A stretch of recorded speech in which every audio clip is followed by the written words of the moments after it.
Good afternoon, everyone. We are going to be starting in 2 minutes' time.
Could we at this time prepare for the national anthem of Jamaica?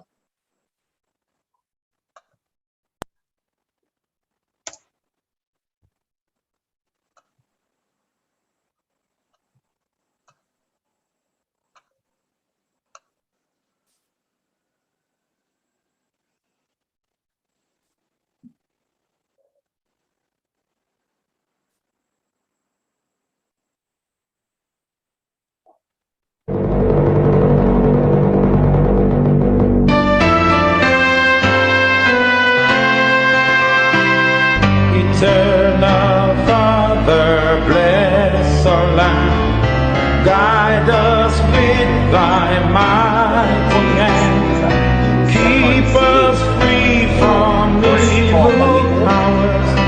Be our light through countless hours. To our leaders, great defenders, grant true wisdom from above. Justice, truth be yours forever. Jamaica, land we love. Jamaica, Jamaica, Jamaica, land we love.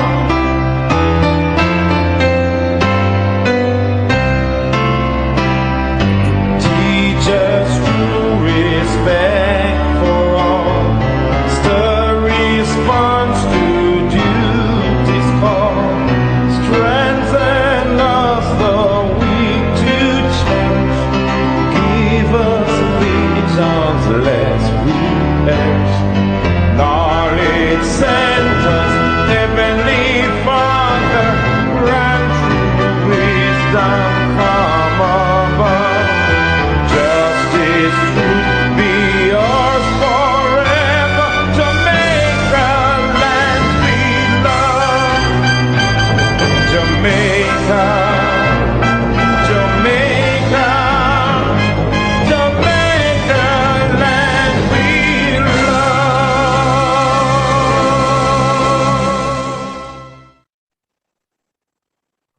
Ladies and gentlemen, good afternoon and welcome. It's really a delight to be here as we celebrate this afternoon in our final session in the series, Disrupting the Narrative. retooling educators for the global reset and beyond.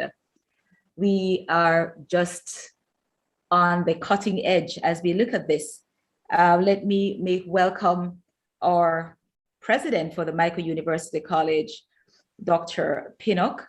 We have Dr. Tom Lyon Lynch with us. We have Reverend Bosworth Mullings, and of course, our moderator this afternoon, Ingrid Peart-Wilmer from the Jamaica Teaching Council. It's always a delight to share with Michael. And we want to also acknowledge the Dean, Karen Foster from the Michael University College. Ladies and gentlemen, as we look around us, we understand that we can no longer talk about artificial intelligence being just in the sci-fi movies. We're looking at the fifth industrial revolution. And if you have been following what's going on, we notice that the robots are getting smart and smart. And the more that we are au fait with what is happening, then we understand that as educators, we have to lead the charge. We have to be the ones that are now going to lead the way. As I often say, no economy, no country can be better than its educators. And so we have to be au fait with what is happening and be the one to lead the charge. We're delighted to have sharing with us this afternoon someone who is just so informed. We have much to learn as we learn together. And we invite all our participants, educators across the globe, as you join us this afternoon to, be open to learning new things, even as you share. We're going to be having a section for question and answer, and we ask there that you engage with us, even as you take note of what's going on and to share your own experience, some of the strategies that you have been using. And so without further ado, I'm going to now invite to open for us in prayer our Reverend for the afternoon. And so I want to say to you, sir, welcome, and do lead us in prayer at this time. Thank you very much. It's a pleasure to be here. Let me invite you to bow your heads as we acknowledge God's presence. Let us pray. O gracious God, our Heavenly Father, we give you thanks and praise that you, Lord God, are interested in every facet of our lives, and that you are the eternal God, and you go before us, and you prepare the way for us. You prepare us for the new normals or the future that you have planned for us. We thank you, Lord God, that you have given us every talent and every ability that we need, not just to survive, not just to strive, but to soar. And we ask now that even as we examine a new area of empowerment that you have given to us, help us to understand it, help us to use it. And even as we listen to those who have been blessed by knowledge of understanding it, we pray, Lord God, that you'll open up our understanding and prepare all of us to use all that you have given for your honor, your glory, and for the empowerment of your people. In Jesus' name we pray. Amen. Amen. Amen. Thank you so much, Reverend Mullings. And we, of course, want to acknowledge at this time as he comes to bring welcome to us, Dr. Pinnock. Dr. Osborne Pinnock, over to you, sir. Good afternoon. Good afternoon. Ingrid Peart-Wilmer, our moderator, Dr. Tom Lynch, our guest speaker, distinguished international, regional, and national guests, and members of the Michael University College family. Good afternoon, everyone. Let me welcome you to this afternoon's webinar. I am indeed elated to see the increase in numbers of supporters at our webinars, and to know that after 185 years, the Michael remains relevant and continue to serve you. If you remember, on October 28th, the dynamic Dr. Canu Thompson kicked off our 4-part series with the illumination of our main theme, disrupting the narrative, retooling educators for the global reset and beyond. Then he reminded us that as educators, we should challenge our practices and effect bold changes to satisfy the needs of our learners in our current realities and beyond. And then on the 2nd of November, we hosted our second presentation on the sub-theme, The Importance of Sleep to Teachers, Mental and Physical Health in Changing Times, in which the innovative Dr. Azizi Seixas disrupted our narrative about our sleep practices and patterns. Dr. Seixas stirred our conscience, causing many of us to conduct further research on the topic, as well as to retire to bed earlier to preserve our well-being, that we may be able to contribute meaningfully to our various societies. And then last week, we had our penultimate session, a panel discussion with the spirited trio of Ms. Nadine Malloy, Dr. Duane Dice, and Dr. Muriel Barker. They disrupted our equilibrium and caused us to reflect on who we are as educators. They examined the theme Global Reset, the emerging role of a teacher, and expounded on the disposition of a new and better teacher. We talk about the better normal. So we must have a better teacher to match that normal as we look forward to the future. Their shared experiences and recommendations certainly sparked introspection and action and left us reflecting on our future in education. But this afternoon, we have the final presentation in the series. And as I welcome our presenter, Dr. Tom Liam Lynch, I'm filled with anticipation and of course excitement, especially when I examine this sub-theme, artificial intelligence and its implications for the emerging classroom. I'm now wondering what aspect of our thinking, what aspect will he disrupt today? We know that many of our students are highly competent and they are digital natives. And nothing excites them more than a readily available technological gadget. You might have already heard of the metaverse, in which the digital world becomes more lifelike with a 3D effect and other enhancements. In some video games, the players have the opportunity to have a character who is moving around and interacting with other characters in the virtual game as a player would. Will we explore this as a teaching Saturday soon? I remember looking at my kids playing a game called Roblox. I don't know how many of you know Roblox. And it's a game that seems as if they immerse themselves into a world of their own, doing all kind of entrepreneurial business and also competing and making such innovation. Now, what are the implications for our teaching and learning experience? I know that technology cannot be totally replace the educator. That's what we believe up until now. But certainly, it can mimic a teacher. The world around us is reimagining itself. There is a technological revolution on the way. They call it the fourth. Some people say the fifth industrial revolution. And none of us wishes for us to be replaced. Therefore, we are encouraged to support the movement and get with it, as they say. So, ladies and gentlemen, I encourage you to embrace with an open mindset. Enjoy this presentation. Immerse yourselves in the question and answer sessions later and reflect on the lessons learned during the series. Operationalize best practices and remain relevant in these changing times, or else you may end up like Kodak.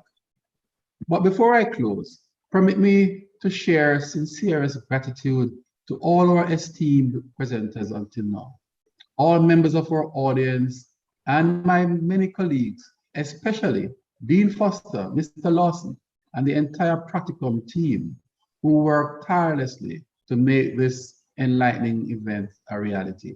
Once again, let me welcome you and thank you for participation. Have a pleasant evening. Thank you. Thank you, Dr. Pinnock. And so at this time, I will head right over to a team member, Mr. Lawson, to introduce for us our keynote speaker this afternoon. And so, Mr. Lawson, it's always a pleasure to work with you. So at this time, I hand the reins over to you, sir. Thank you very much. Profile, Tom Liam Lynch. Dr. Tom Liam Lynch, former English teacher and education professor, earned his doctorate in education from Columbia University's Teachers College.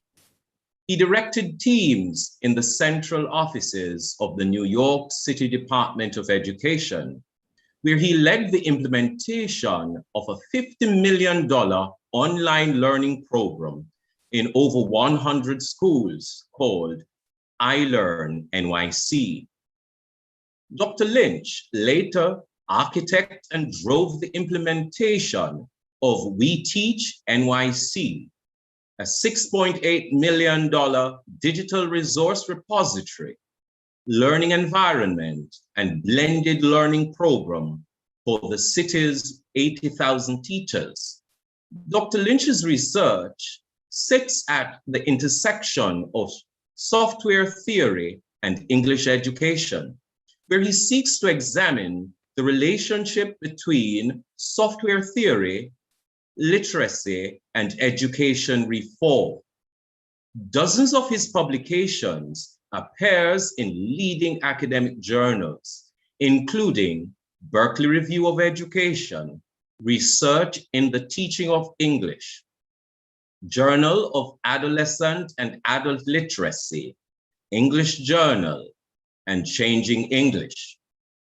Dr. Lynch currently serves as editor-in-chief of inschools.org and education policy director at the Center of New York City Affairs. You can learn about this scholar at his website, tomlymelynch.com, or via Twitter, Tom Lime Lynch. Please welcome Dr. Tom Lime Lynch. Great, thank you very much.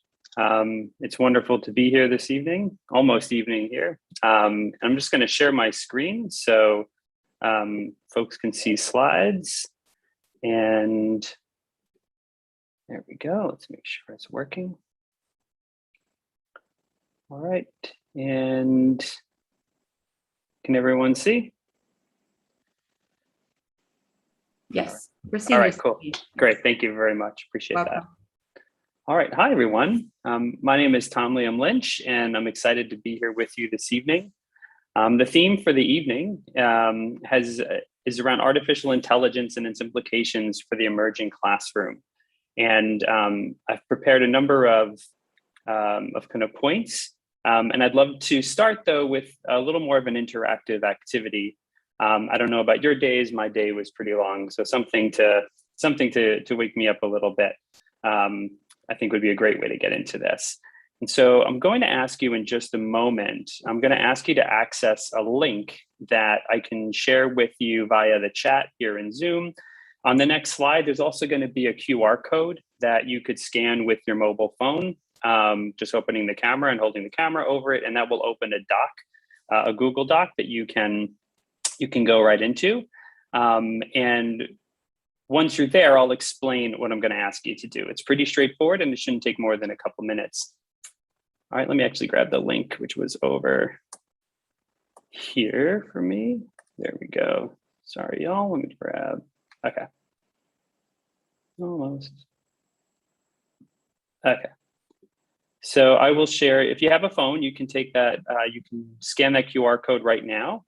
If you don't, you can either type in the address that you see there, or what I'll do is I should have access to the chat. It's hiding somewhere in my screen, so I will find it. No worries. There we are. I'll put it in the chat over here, which will go to, I'll make it to everyone. Okay, so here we go. You can click on the link that just came through in the chat as well. And I'll open up the doc and explain what I'm going to ask you to do. All right. So here's the document here. We have one person's been able to log on so far. And if it's too much of a barrier, we can also move past it. We've got 2 people on. So what I'm going to ask you to do is just if you can add just your first name or initials in that first column if you like. If you want to use a pseudonym, that's totally fine as well, just so we can refer to folks as needed. I'm going to ask you to go over to jiffy.com, which is it's a website that's linked to in that second column there. And I'm going to ask you to find a GIF, one of those animated pictures that you think represents AI as you understand it, or as it's popularly talked about in your circles. And then if time permits, again, we don't want to spend too much time on this, but if time permits and you want to jot down a couple of ideas in terms of what it is about the GIF that suggests AI to you, that would be great as well. All right, so like any good educator, we got a few folks in here who are going to play ball. That's great.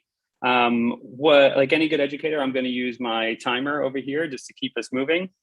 Let's take no longer than like 2 minutes just to go to jiffy.com to find a GIF that you think represents AI in some way, and just to copy and paste it into that box there.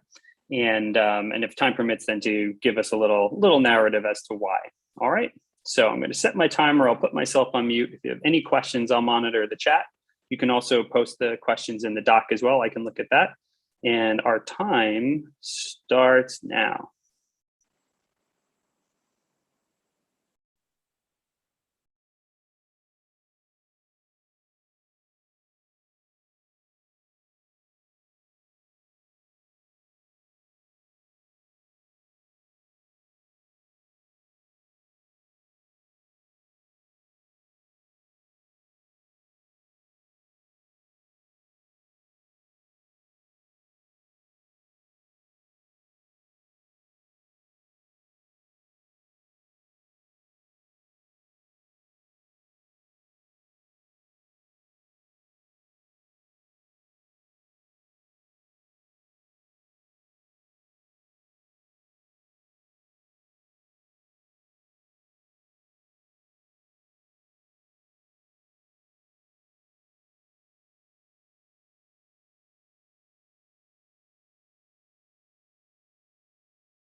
All right, we have about 1 more minute to go. Let's see how we do with getting some GIFs in here.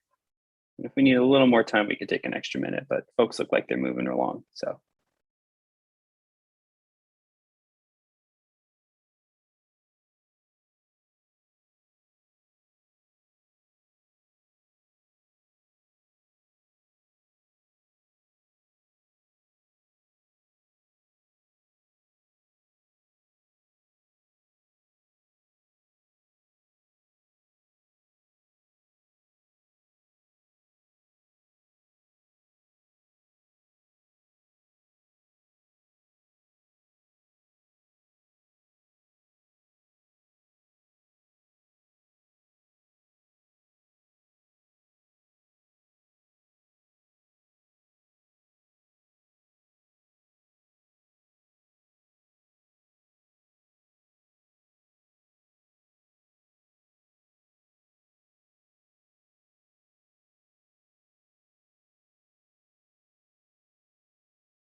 Okay, in the interest of time, I'd like us to keep moving forward. I see that folks have gotten over to Jiffy pretty successfully, but it's taking a little longer to get some GIFs in there. No problem. What I'll ask you to do is if you want to continue doing that and to get a copy of the GIF in there, we can come back to it actually at a very natural point later in the presentation.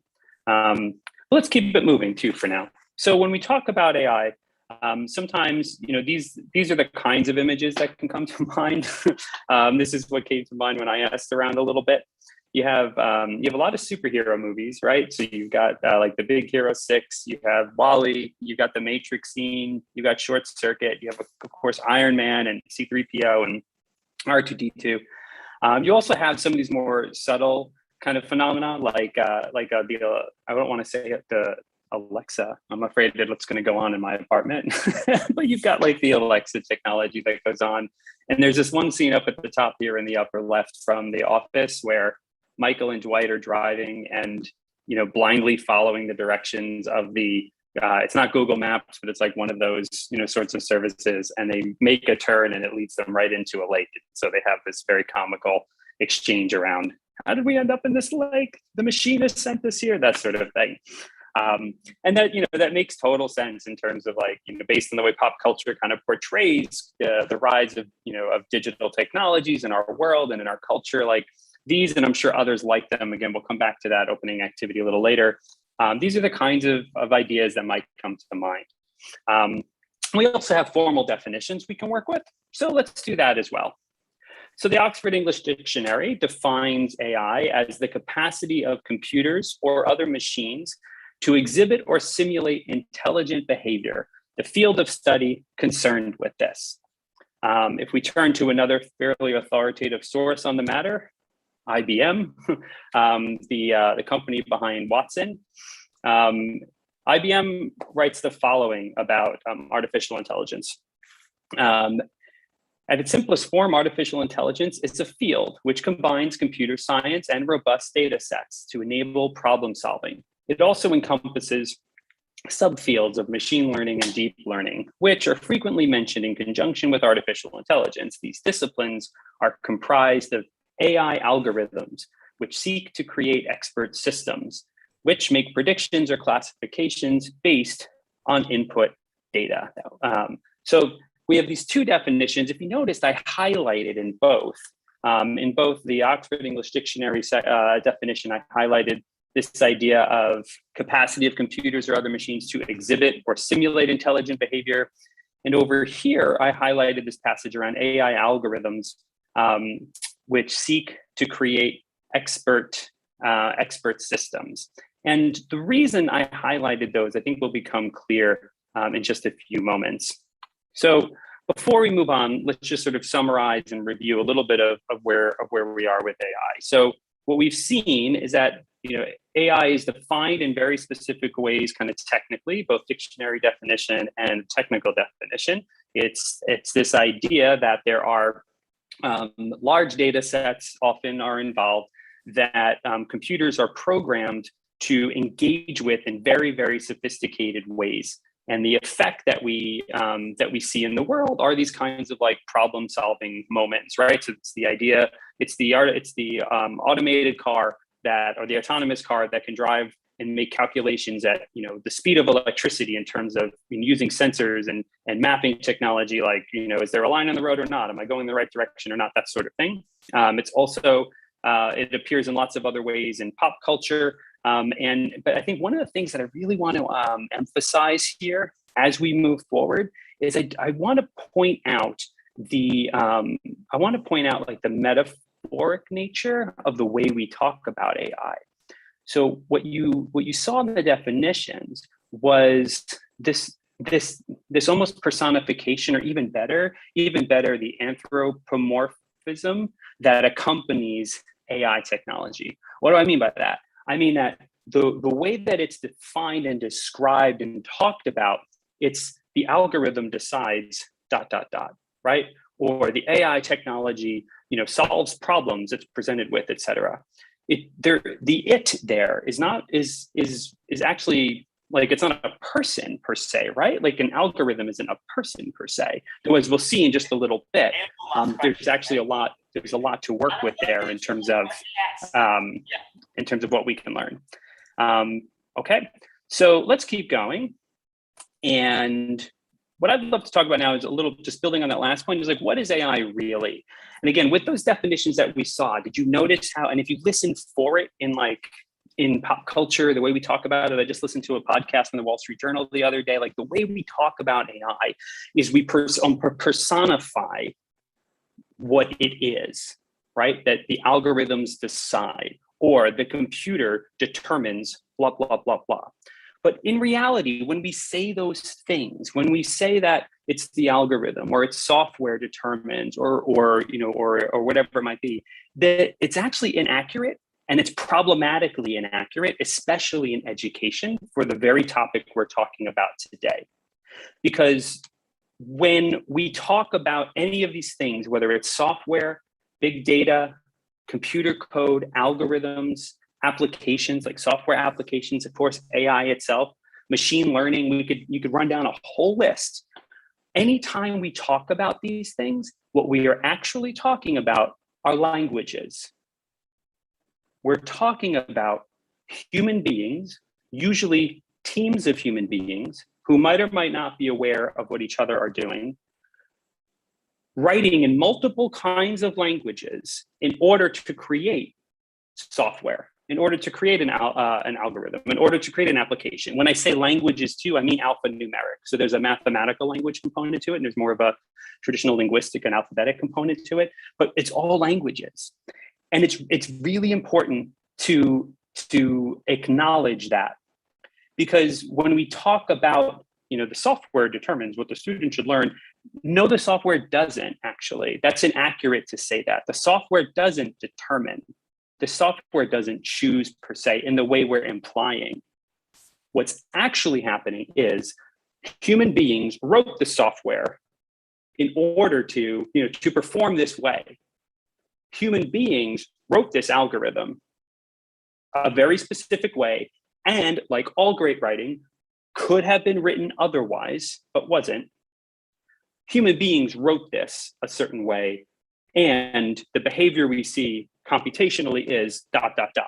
Dwight and Michael Scott driving off the road and heading into a lake because human beings wrote the software they were using to navigate their car, and that was the effect of the software actually running.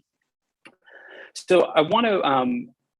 The reason I emphasize this is because, as you'll see in a couple moments, there are a lot of ways to explore AI in education. And I think there are better and worse ways to do so from my perspective, and others might disagree. But this is central to it, understanding that what we're actually talking about with any of these technologies is we're talking about languages. As an example, just yesterday, I went onto your university website, and all I did was go to the main page, and using Google Chrome, I just right-clicked on the page, and it says, view source code. I right-clicked on it. What you see in the GIF there on the board, that's what came up. It's all the HTML that actually powers your site. So what you see as a web page, pictures and functionality, and what it seems like is oh, the computer is blah, blah, blah. It's not, it's language. And the language was written by human beings, even on your own web page. And as I emphasized in the little scrolly piece at the bottom of the GIF there, what I'm emphasizing is anything that's digital is inherently linguistic. Anything that's digital is inherently linguistic. And we'll see why that really matters to us as educators in a moment. So just to recap real quick, one of the main points there that I wanted to underscore, if we're kind of tracing where this is all going, we have popular understandings of what AI means, which is actually a great time. Let's click back. Did anyone get a GIF in there? Oh, we got links. Oh, I can't click on them right now, but I want to see them. Okay, cool. We got a Parks and Rec in there. Nice. CFF, I see you. BF, Elizabeth, thank you. LC, all right. I can't wait to click on them later. If it's not too distracting to get the actual GIF in there, try right-clicking, copying, and just pasting it here, see if that works. Can't wait to see them. In pop culture, we represent AI a very specific way.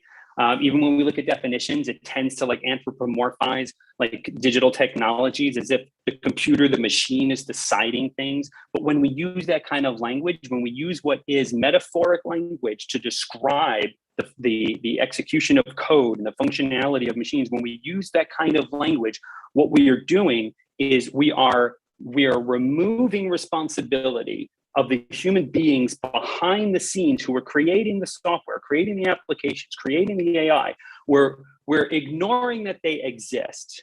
We're ignoring that their own assumptions about the world, their profit motive, their assumptions about what constitutes learning and teaching, their shortcomings, all of that gets encoded in the software they write, whether it's powering AI or anything else. And we'll talk about some examples in a moment. So what is AI really? I would argue AI, just like anything that is digital, just like anything that is software powered, when we talk about AI, we're talking about languages. So what should schools do? These are two main ways that schools, I think, engage with the notion of AI, and they're not the same. So I want to point them out, and then I honestly want to talk about the second one, but I want to make it a clear distinction. So the first is that we talk about using education products and tools that are powered by AI, right? And we're using them with teachers or with students. So we see this, for example, with personalized learning that's going on now. Myriad systems that you can log into. A student, my son is doing this right now, an 11-year-old son. You log into a system, you take a diagnostic assessment, and then the personalized learning algorithm, the AI, creates this like playlist for you to go through your lessons online, right? So that kind of thing, like that's one way that we're hearing the word AI used in education right now. We're going to see probably in the coming years, we're going to see a pretty big surge in the use of AI for the teaching of writing. So, with products like Turnitin and other kinds of, writing focused technologies, we're probably going to see more products coming to market that are going to essentially, students can log in, they can start writing an essay, and the AI will automatically kind of prompt them and give them feedback and give them suggestions on how to improve their writing. And then we also see, of course, like lots of behavioral modification software that's kind of masked sometimes as badging systems, but like Class Dojo is a good example. There are others that collect all sorts of data, lots and lots of data on students, and then they use very sophisticated, software to then do all sorts of things, whether it's to remind you to do your homework or to stand up at the end of the day or whatever it might be. These kinds of products, they say they're powered by AI. That's discussable, debatable, but these represent one sort of way that AI, I think, is playing out in education right now. There's another angle to thinking about AI, and especially when it comes to teacher preparation, and especially when it comes to teachers in professional learning settings. It's the second one is the one that I would really emphasize to maybe spending more time on. And that is preparing teachers and students to critically understand how AI, how the digital, how software, how it works in the world.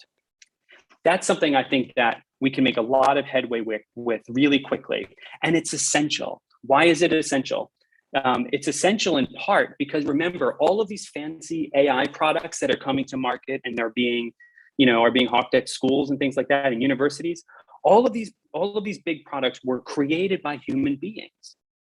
But we very often, you can't see how they were created. You can't see the assumptions about those who created it. It's sold to schools as these big solutions to things without critical conversations around, well, how do you define what learning looks like for an 11-year-old with your product? What do you do when a student has an answer that isn't A, B, C, or D? How does your system handle that? These kinds of products merit scrutiny. And beyond education, as digital technologies are mediating and shaping more and more of our world, it's vital that teachers and students have this critical understanding of the way that digital works, of the way software works, of the way AI works. So in the United States, we have a massive initiative underway right now, often referred to as like CS for all or computer science for all. There's a big emphasis on introducing computer science and computational thinking to young people, to teachers, from ages really 5, through 18, or K through 12, as we refer to it in the States. And I think there's a lot of potential in taking seriously what it means to introduce teachers and students to K-12 computer science in particular kinds of ways that honor the fact that at the end of the day, software, the digital, it's the linguistic construct, it's writing, actually. It's reading and writing. And so we have some ideas that I've been exploring in some different settings, which I'm happy to share with you. So there's a few things based on the Computer Science for All or the CS for All initiative here in the United States. There's a few things that have stood out to me in terms of ways to to disrupt the usual paradigms. So one is, when we talk about computer science, we need to reimagine computer science and the way that we introduce it to teachers and students. We need to reimagine it beyond STEM, beyond science, technology, engineering, math. We have to move beyond it. I've in several settings, I've said there are 2 problems with computer science education. The first is computer, and the second is science. And the reason I say that is because ultimately, as I've been arguing now for almost 25 minutes, like when we talk about the digital, we're actually talking about languages. And when we say computer and science, anybody who doesn't identify with coding, computers, sciences, they immediately tap out of the conversation like they don't have a role to play, like they don't have anything they can learn. And it's fundamentally untrue. Second, we have to think about embedding computer science methods or computational thinking methods. We have to think of embedding these concepts and methods everywhere. If it's like writing, then the same logic applies as we've applied to like writing across the disciplines, emphasizing literacy practices in all subjects, right? As a core driver of deep student learning. It's very similar with computer science and computational methods. If what we do is say, oh, computer science is important, let's put it over here, right? So our students can learn to combat AI as it gets, as before the robots take over the world. If what you do is create a class out of it, then you create a situation where students can tap out, can opt out of the class before they've even had a chance to experience what it means to belong.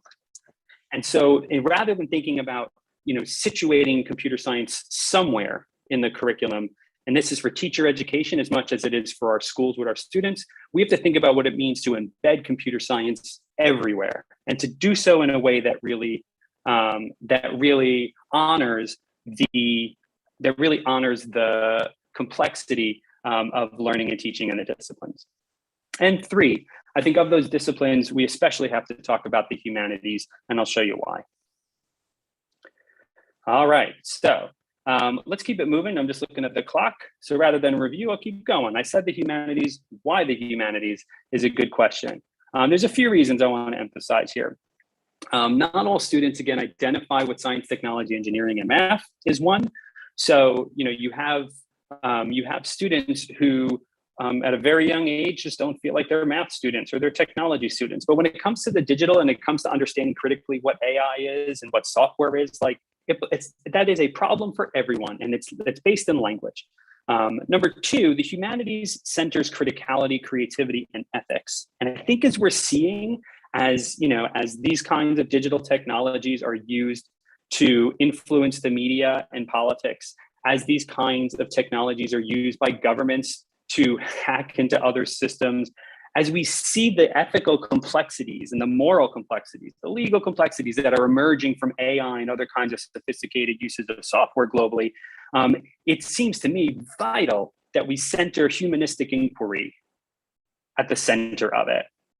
We have to create a space where students associate the digital, coding, programming, they associate it with what it means to do the right thing, what it means to honor others, cultures in ways in code that might not be abundantly clear if you're coming from an overly neutral, objective, technological stance. Ultimately, too, focusing on the humanities is a key place. Though again, I think CS or computer science should be embedded all over the place. I think it also, even in the humanities, it can complement the ultimate goal of like computer science if it's about creating computer scientists, because what it actually does right away is it emphasizes the linguistic nature of what it means to program and what it means to create software. All right, so you get this love moment, right? So in this worldview that I'm bringing to the table here, what you get, what seem to be these dichotomies, these binaries, numbers, letters, quantitative, qualitative, STEM, humanities, computational, linguistic, what seem like are binaries or opposites. Actually, there's a paradigm we can adopt that brings nothing but love between these worlds here. And I think the more that we come at computationality, computer science, the challenges of AI and living in a digital world and teaching in a digital world, the more we come at it from an interdisciplinary perspective, the more we come at it from as humanistic a perspective as from STEM, I think we go much further faster. All right, so let me show you some quick examples of some of the work that I've been doing to try to get at some of this, and then we'll pause, and maybe if we have time for some questions, we can get at those. So my fixation, in addition to kind of the first part of my career, I really emphasized translating software theory to educational settings and research. That's in a book that very few people have read, but that's all right. But the more recent years, I've been focusing on like, well, what does it mean to support English language arts teachers in the classroom, right? Humanities teachers teaching literature. What does computationality look like for them? So if you've got your phone, you can QR right now. You can QR plotting plots. It's called down there. You could put plotting plots in your URL in your browser. I'll also just add it over here and just chat it out to everyone so I can show you. There you go. But I think on the screen, I'll walk you through some stuff. So if you can do two things at once, then better than I am, but let's try it. So I'm going to take you over to Plotting Plots right now. This is the website that I've been creating over the last number of years. And it's specifically geared towards English teachers who are teaching literature and also to just readers who are interested in literary data as a way to explore and enjoy books. So what I have is like, it's kind of part blog, right? But then it also has some tools over here under Make Some Plots that you can also explore. Let me just show you some examples of some of the things, some of the kinds of explorations that have been done here. Shakespeare tends to be one that most folks have some familiarity with. So we'll go over to one of the blog posts from a couple months ago, and I'll show you an example of what I've been up to. So what I do with Plotting Plots is I say, what does computational data look like in an English classroom? And the answer to that is like, well, actually, for centuries, there's been concordances and things like that that have literally counted the number of times words appear in a text. So what would happen if I created literary data sets for different books that are taught in book club or in classrooms and enjoyed in book clubs? What would happen if we took those literary data and we used those to explore literature? And so this example here is one. This is a little more of a sophisticated tool that I'm about to bring up. Let me see if I can enlarge this, see if it helps.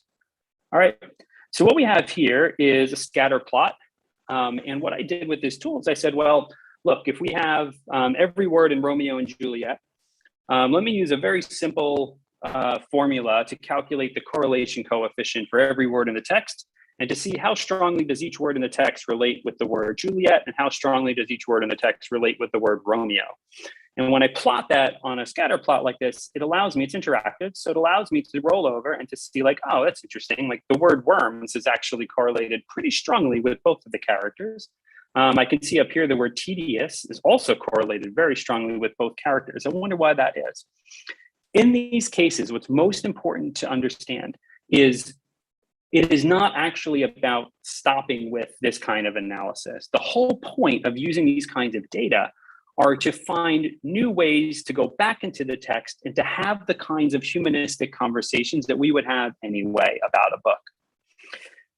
I'll show you another kind of simpler version under Make Some Plots, which you can click on yourself as well. There's also lots of resources under for ELA teachers, and there's some posts which will give you examples of other ways that I've used literary data.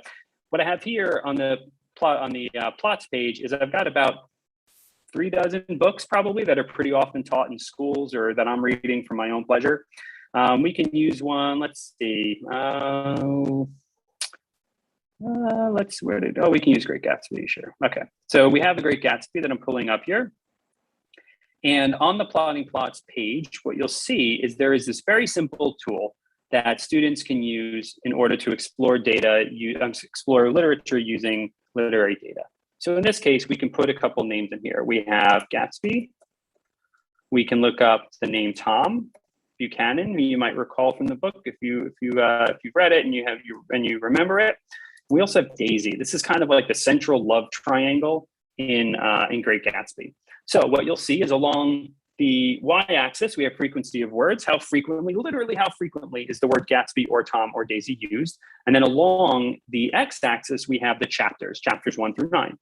And so as you look at these kinds of data, and I've done this many times with English teachers, you can look at it and you can pose questions and observations about the text. So looking at this, for example, it might be interesting to notice that in chapter 7, all the names actually surge and they're used very, very often, right? There are other times in the text where, if you follow along some of these, we can see here that like, this is Tom and Daisy. They're introduced with almost the same number of frequency mentions in the first chapter. Then what happens is Tom is sort of emphasized in chapter 2. They both sort of disappear here in chapter 3. But then we see that Daisy actually starts to surge a bit, especially in chapter 5. Something's going on here with Gatsby and Daisy. And if you've read the book, you'll know that there's a love triangle that kind of evolves there. And chapter 5 is the moment where it happens. The point again here is that in a humanistic setting, we're introducing students to the humanistic value of numbers. We can use numbers and data visualizations to ask questions about literature. What happens in chapter 7 that causes everyone to surge? Why is it, after having read the texts and knowing some of the things that Tom causes to happen in chapter 8 and 9, why is his name used so seldom in those chapters? If it's really a love triangle, based on the data, does Gatsby ever have a chance with Daisy? Like, what's really going on here? You can look up other words too. Characters are one way to get started. But the point again is to say, we can take this world of computationality and we can use it towards humanistic inquiry. And my theory is that students and teachers who are exposed to the ways that computational methods and concepts, the way that these methods and concepts can actually deepen the work they do in the classroom already, instead of like, oh, we're going to have our hour of code today, we're going to do a little project with, Scratch and doing some coding and drag and drop. Instead of doing that, instead of saying that, what if we said, hey, how can we use computational methods to deepen the work that we do in our content area already? What are the ways that we can use data and visualizations in order to explore the same kinds of questions we'd be asking about history, about the arts, about music, about literature? What if we can use these methods to ask those questions better, differently? My theory is that if we start doing more of that, we will be preparing a generation who's far more critically minded in terms of the way that they approach computationality, AI, software, etc. All right. We do have a little bit of time for questions. It's 4:55, I think. So let me pause there. I don't see any questions in the chat. There might be other ways that you do the questions as well. So if so, let me know. But if anybody does have a question, by all means, please share it in the chat or whatever method you use for sharing questions. And I'm leaving here as well on the last slide as folks get their thoughts together. On the last slide here are just a couple of simple resources if you want to connect with me on anywhere in the digital space. It tends to be Tom Liam Lynch everywhere. And the QR codes there on the left, one is going to take you to Plotting Plots. That's the website I just showed you. There's tons of resources on there and examples of what this kind of work looks like in humanistic settings. There's also a book there that I have a QR to that I co-wrote with some friends that came out, I think, last year. And it's called Integrating Computer Science Across the Core. But the whole premise is that computer science should be introduced to teachers in ways that really values the knowledge they already have, and it also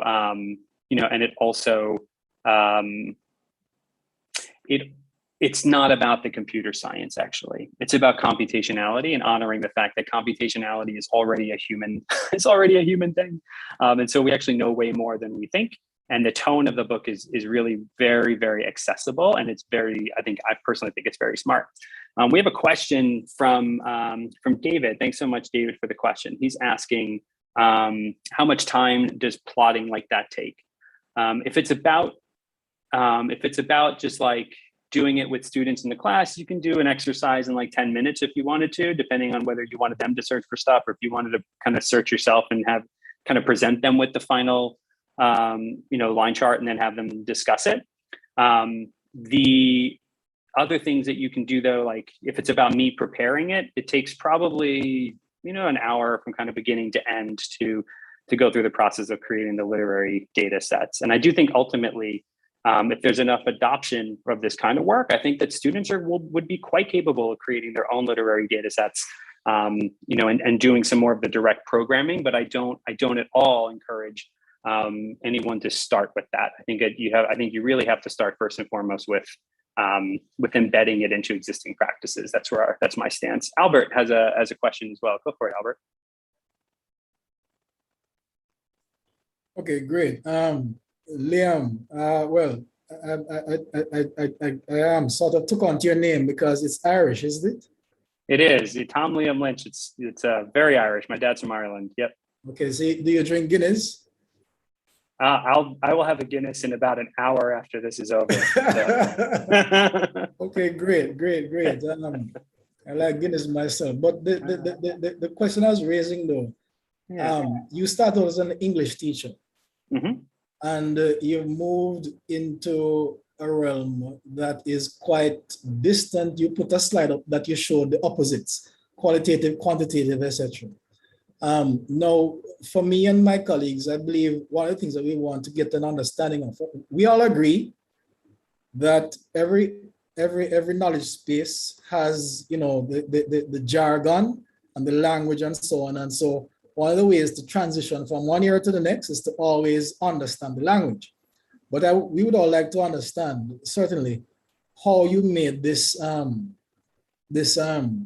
me not say how, because it probably is a long story, but what are the early steps for you to move from your specific discipline into a space where you begin to engage the language of computational thinking, and therefore then to be able to translate that into something relevant to your discipline? You know, give us a sense of your life, your narrative. How did you do that?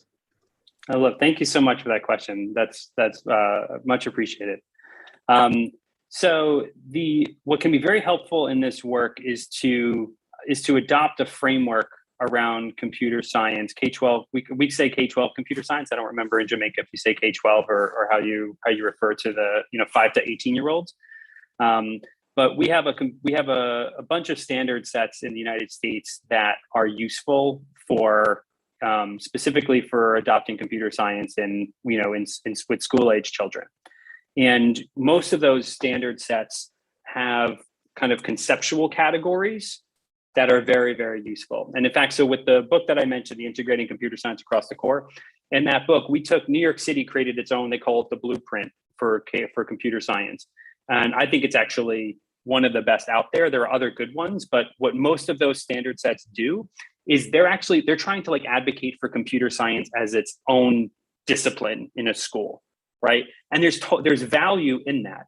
But if that's all we do with computer science, I actually don't think we're not going to prepare our children and our teachers for the complexities of the digital world that's already upon us. And so what we do what this other standard set does from New York City is it does a better job of thinking in terms of computer science, like for all teachers. And so it looks at different disciplines, and it's a much more accessible. So in the book, we break down lots of different approaches to it. So for example, just taking the notion of like algorithm or algorithmic thinking, it's a part of human nature, and we emphasize this a lot in the book. Like all of this is very human. Like so, it's a part of human nature to think in terms of steps and instructions, whether it's a recipe, that you're cooking at night, or if it's telling a supercomputer how you want to do something with data or whatever it might be. And so what we try to do is try to say like, look, don't be intimidated by the word algorithm. Step back. To the extent that you have ever cooked, to the extent that you have ever played a game, you know how to think algorithmically. And so now as you think creatively about your subject area, where do you see that kind of algorithmic work going on? Maybe you've never called it that. I had a conversation with a teacher in a history teacher, and she had a very specific method for helping students break down like how wars began, like what were all of the political factors, what were the decisions that were made, and then what were the effects of it. And we talked about that in terms of like in terms of algorithmic thinking, actually, right? Or in terms of if-then statements, which is another kind of key concept from the computer world. So there are so many creative applications that I think, especially confident content area teachers, like folks who really know their subject area, right, and might have tuned out the whole computer science conversation before because I think they assumed it was something just being pushed on them that wasn't necessarily their field. But actually, I found them to be incredibly capable of creative thinking when it's presented as algorithms are a part of life. Algorithms are a part of what it means to be human. you know your content area better than anyone else. Like, just talk to me about activities you've done with students where you make them go through a specific step-by-step process, because the order of the steps matter a lot. And then you get into it that way. So I go into it with the spirit of creativity, and I go into it with driven by concepts and I don't get into details around like the specific, like the real specifics of, like, you know, in computer science, an actual algorithm has to do, like, don't worry about that. Let the computer science teacher deal with that later. What we can do for our teachers and students is we can expose them to concepts. We can frame that exposure as humanistic, as part of life. And then we can turn on the creativity, and we can not just apply other people's ways of doing things, but we can create our own.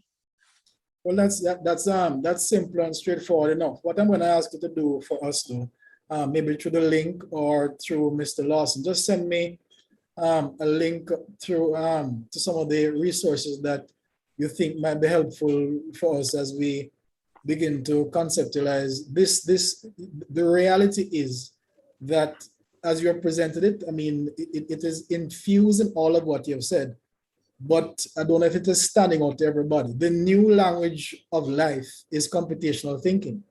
And we have to figure out how to translate that into English language is not the main thing anymore. It's now computational thinking. We have to figure out how to translate all of what we do into that realm. So whatever you found useful in your own process, please share with us as we're all, you know, willing and recognizing, of course, that we don't want to be left behind. I find this particular graphic that has come back up with your analysis of the text. That was quite interesting. Another way of analyzing literature, you know, using graphs. That's quite fascinating. I like it.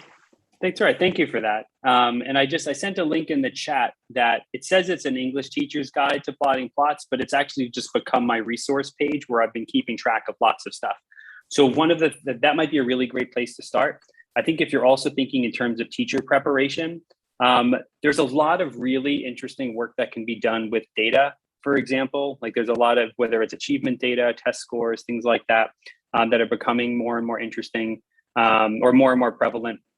There's also, again, like I can't emphasize enough to go into it in the spirit of creativity.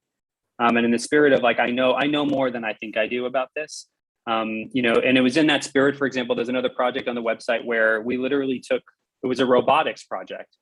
And what we did is we taught students first how to read and annotate soliloquies from Shakespeare to create stage direction. So if this was performed on stage, what color would the lighting be? And what would the actor be doing on stage? All that kind of stuff. And then their challenge was to program a robot to do it, and to flash lights when Lady Macbeth says blood and things like that, right?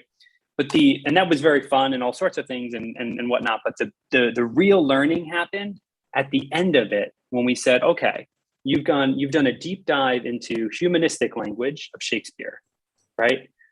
You've done a pretty solid dive into computational language in terms of programming these robots to perform the way you wanted them. We even had a little mini Elizabethan stage we set up for the robots.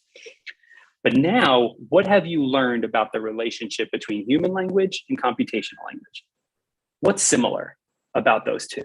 What gets lost of the humanistic when you try to convert it for a robot to do on stage, right? These are the kinds of conversations. The number of students who came up at the end of that, they weren't going to be computer scientists, but they were less intimidated about taking that computer science class because they had an experience with computationality that wasn't telling them that if you can't already code a computer and if you don't identify as a scientist, then you don't belong here, right? We have to break that narrative. We have to shatter that to pieces.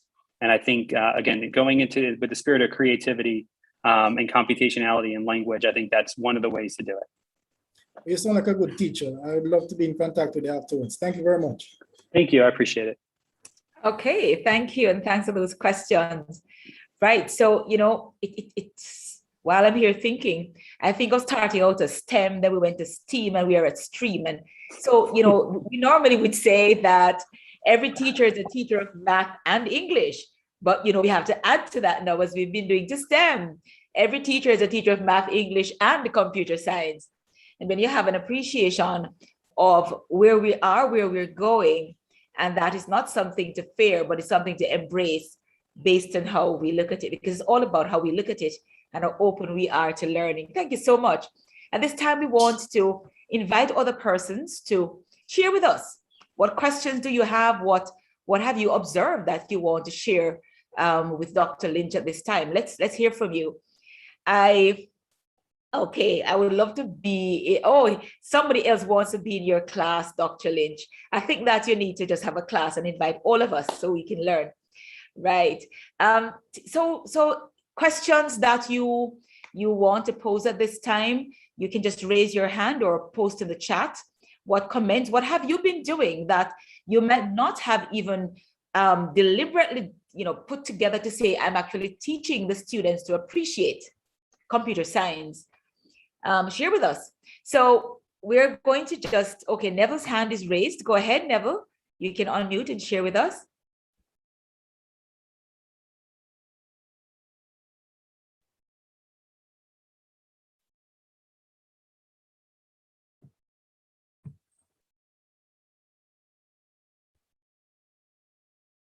Okay. You can unmute, Neville, and share with us.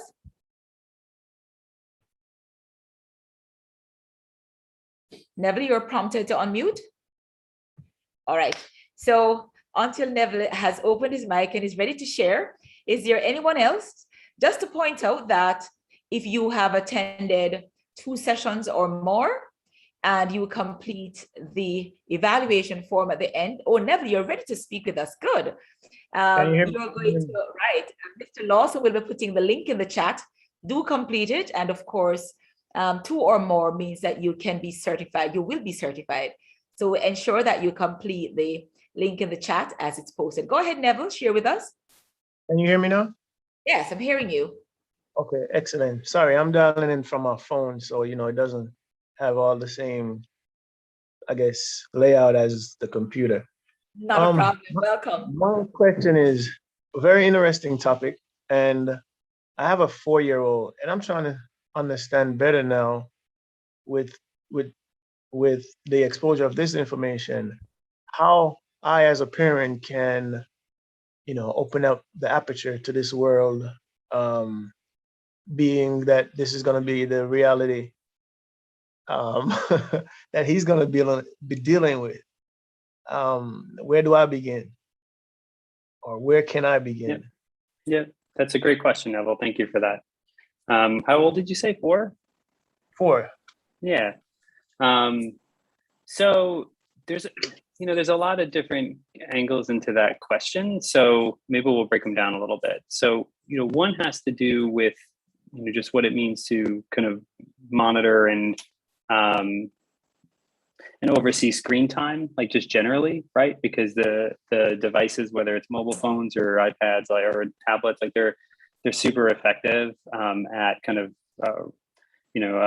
appealing to kids, and like they can navigate them, at the age of 4, if not younger. So there's kind of like the larger screen time question. And there's a lot of research that's coming out about that, and there's different kinds of organizations that tries to guide parents. When it comes to computationality, I think there's a couple things I did with my son, when just a little older than your child, that might be worth thinking about. So one is, I tried to have conversations with my child about the, when like we're driving and we use Google Maps and it's like, turn here, turn here, that kind of thing. I remember my son, Declan, one day he referred to, the lady said to turn. And and we stopped and it was like, that is not a lady. That's actually that's a computer. And the computer so it's like find those little opportunities to again, to counteract that anthropomorphism that I talked about, right? That personification of the technology, I think can be really helpful and important. There's there's also lots of games for kids that help them, that can help them start to explore computational concepts at a young age. Chess, honestly, is a great one, right? Like chess is completely computational the way that it works. And there's some great chess games for kids, that kind of thing. Some other activities as well that I've done with my child. We had an old cell phone. I online, I bought a little toolkit to take the phone apart with him. so that he could see what was inside. You could do that even just with like a broken phone or that kind of thing. But the trick to it was before he took it apart, I made him draw what he thought he would see inside before we took it apart. And that was fascinating. He knew there'd be something like a battery inside, but he didn't expect that there'd be something like, a circuit board, for example. So just in the spirit of demystifying what the digital technologies are, and of looking for ways to embrace computationality that isn't necessarily digital, like with chess, with the Rubik's Cube. Again, there's lots and lots of games that you can that are out there now to introduce kids to coding is usually how they would refer to it.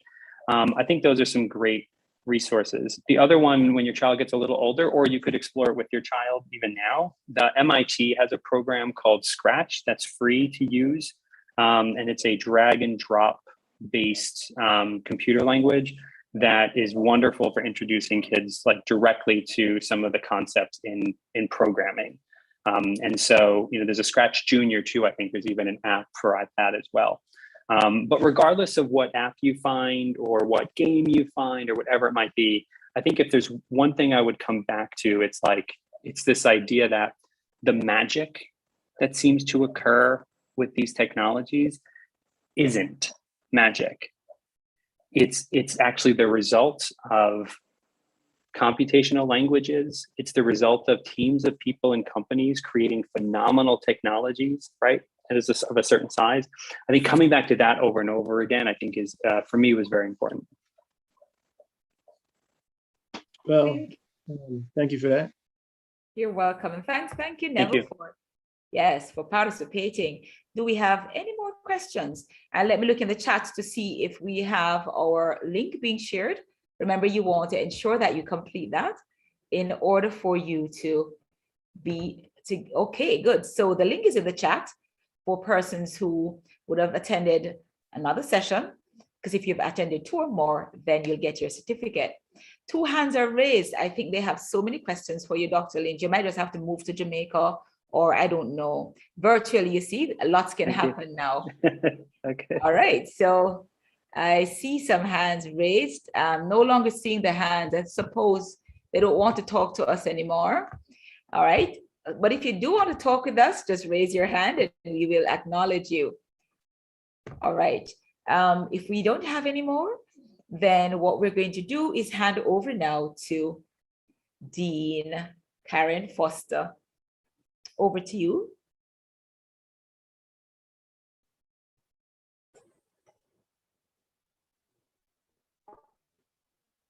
Okay, so the question they were asking is about the link. It's being reposted. The person who's asking, yes, it's being reposted in the chat. Dean Karen Foster, you can now take over from here as we pull the curtains down. It has been one really interesting story, from Romeo over to Juliet, over to, we've traveled quite a bit in the books, and just, to see how interesting you have made it, Dr. Lynch, in terms of the connection, where it's not computer over there and the English teacher over here, but we see we want to talk about the 21st century skills. This is what we're talking about. It's not something we can hide from. It's something that we should embrace. Really great session. Dean Foster, are you with us? I'm with you. Thank you. Wonderful. Madam. Over to you. Thank you. Mrs. Ingrid Perrott-Wilmot, Dr. Aspirin Pinnock, Reverend Bosworth Mullings, Dr. Tom Liam Lynch, our esteemed virtual audience, and Team Michael, good afternoon. We have benefited from an inspiring, edifying, and thought-provoking presentation on artificial intelligence and its implications for the emerging classroom this afternoon. Dr. Pinnock, sincere thanks for your warm, smoothly delivered welcome that reminded us of the need to have an open mindset, operationalize best practices, and remain relevant in these changing times. It is indeed time for us to take note that we are surrounded by a reimagining world that requires us educators to jostle with the metaverse to remain relevant in the eyes of our students. Thank you, Reverend Bosworth Mullings, for reminding us that God has prepared us for the new normal, and He has given us every talent we need to soar. You called on us to use these talents for the empowerment of our people, and such an exhortation should not fall on deaf ears. Thank you, Reverend Mullings, for invoking God's blessings on us all. Mr. Alvin Lawson, our audience has been exposed across the series to vignettes of your signature articulation and your insistence on having your students emulate this best practice. Today was no less, as you introduced our guest speaker with on-point enunciation and pronunciation. Let me add a special recognition of your efforts as the University College Practicum coordinator in spearheading this series of webinars. Thank you, sir. Special recognition of Dr. Tom Liam Lynch, a consummate professional and multifaceted expert who donned the hat this afternoon of a professor of educational technology. We are particularly grateful, Dr. Lynch, that you so readily and graciously accepted our request in spite of your other competing substantive tasks. As a true educator, you immediately engaged us in an introductory interactive exercise to lead us into this AI session, even requiring us to use a QR code. You took us on a specialized journey into the realm of artificial intelligence to disrupt our narrowed interpretation of linguistics. So we now know or recognize that anything that is digital is inherently linguistic. You have provided us with a fundamental understanding of AI with animated slides, varied images, examples, and explanations that brought home the symbiotic relationship between the arts and sciences, particularly computationality. The examples shown rarely demonstrated some sophisticated ways of classroom interaction. Thank you, sir. Special recognition of Mrs. Ingrid Pert-Wilmot, an educator extraordinaire who mentors student teachers across the length and breadth of Jamaica. Thank you, Madame, for your pleasant, smooth, and professional moderation of this afternoon's proceedings. We are truly grateful that you also set aside major tasks to support our worthy mission today.